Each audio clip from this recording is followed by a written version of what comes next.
is it so hot? It's not even summer yet. Whew. Go under it the regular way, okay. All right. Hi, friends. If you can't tell by my complaining, it is very hot outside today.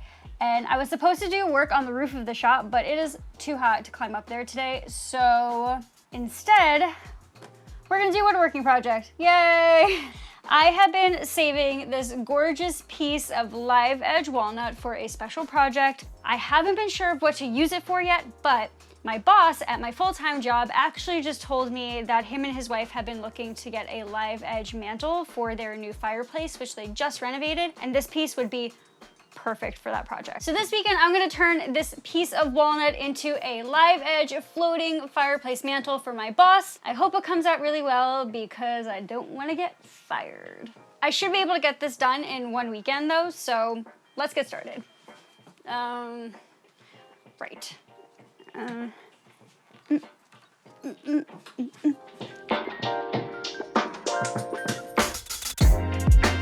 I have been holding on, yes, I'm choosing to use the word holding on instead of hoarding, this beautiful walnut slab for the longest time, and I just have had no idea what to do with it. So when my boss asked for a fireplace mantle, I was like, yeah, I can totally do that.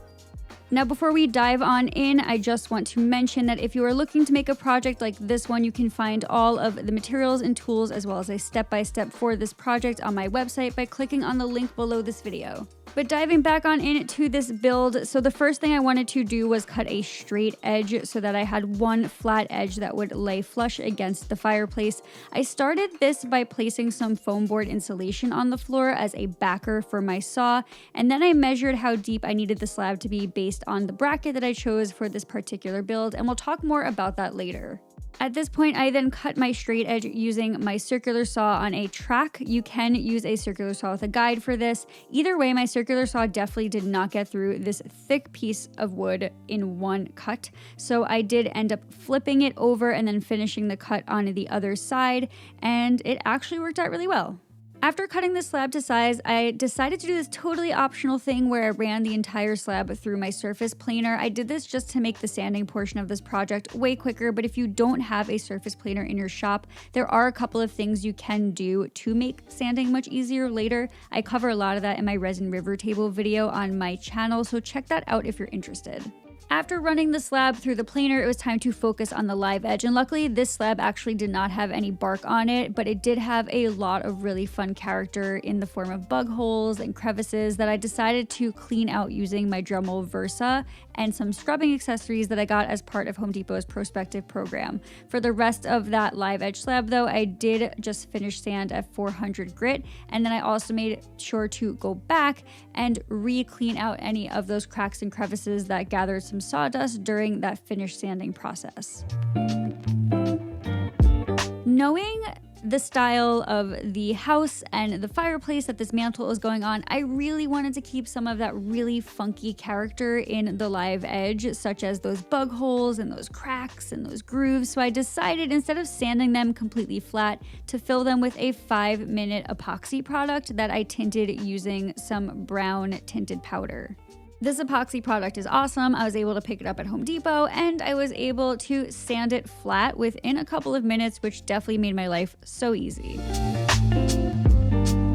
Once that live edge was prepped, it was then time to cut this mantle down to size, and I did this on my miter saw. Luckily, because I had a straight edge on the back, it was super easy to line up and cut the way that I wanted to, but it was cutting the other side that was a little tricky. Well, this is gonna be interesting. Literally the only way to cut this thing is to like shimmy the miter saw this way so that I have support on that end of the slab. Time for my favorite game, musical shop. And this, friends, is why everything in my workshop is on wheels. It is so tight in this workshop that I very often have to move things around in order to make literally one cut. But it's all good because playing musical chairs or tools or whatever in my shop totally worked out, and I was able to make the cut perfectly. Why am I walking me all excited? I still gotta put my shop back together. After making that final cut and putting my shop back together, I finished sanded the entire slab to 400 grit before trying to move on to installing the brackets.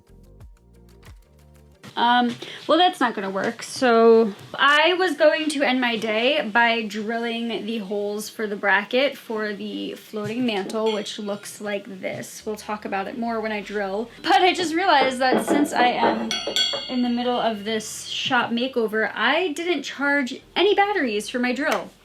So I guess that's not happening, which really sucks because I wanted to end this day drilling the holes and the openings for this mantle.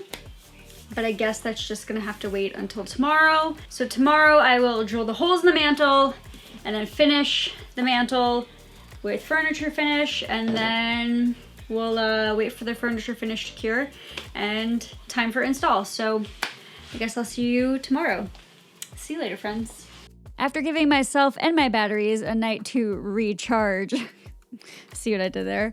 Whew, okay, I'm sorry.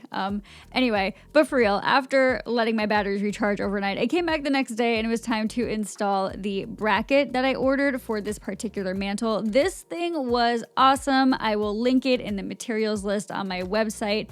You have to check it out. It came equipped with this awesome little doohickey tool thing that helped me drill perfect holes for the brackets, and it was just wonderful.